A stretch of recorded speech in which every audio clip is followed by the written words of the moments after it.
Hi guys, Fonzie here from GM Motorsport Australia Speed.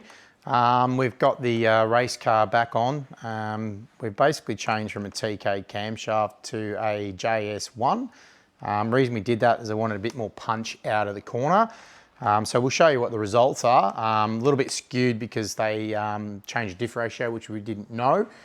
So we'll get it back on the dyno later to actually try and, when you're testing, you want to have apples for apples.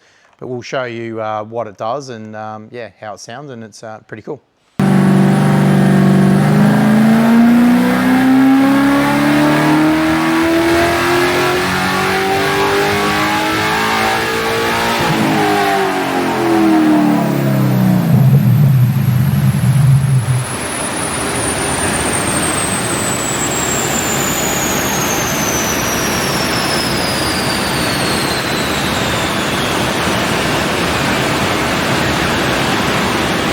Okay, that's our results.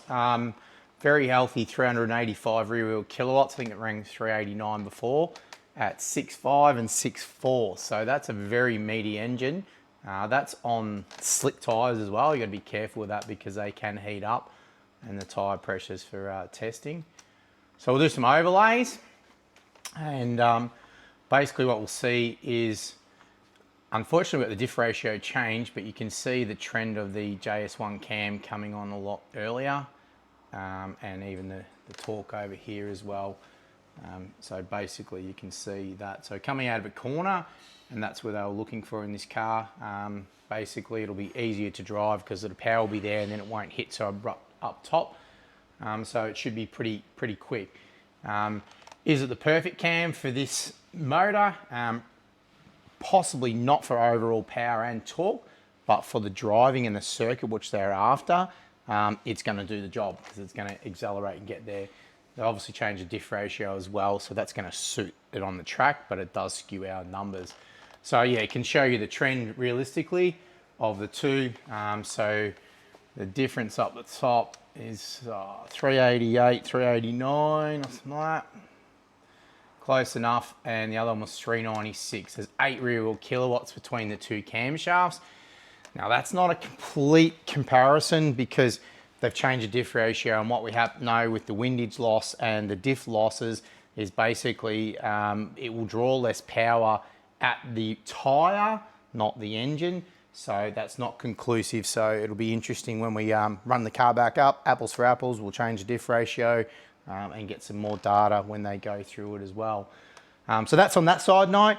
Another note as well, you can see the Lambda stuff, and I know there's a lot of internet warriors out there, and that's why some people don't want to post anything. And we had one the other day, and it was, you know, and some are very genuine, some aren't, and it was showing the Lambda graph all over the place. So what I'll show you here. Okay, so what I've done here for this car, because its placement wasn't right, because basically they didn't have a sensor in the right location for us. So these settings here, that's how I usually run my data. I like to run no smoothing, no anything. So very experienced operator, I know. Most of the average punters who buy one of them meters, we run Motec meters, they don't set them up, and whatever the default setting is, and usually it's got a lot of smoothing.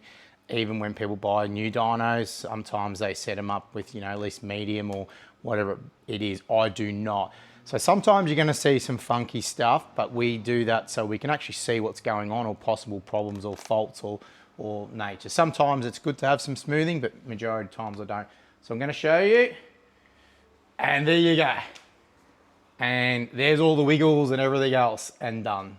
So you can see there, and then I'll click it out again, and I'll go over there, just stay on there. So I'll go extra. Maybe.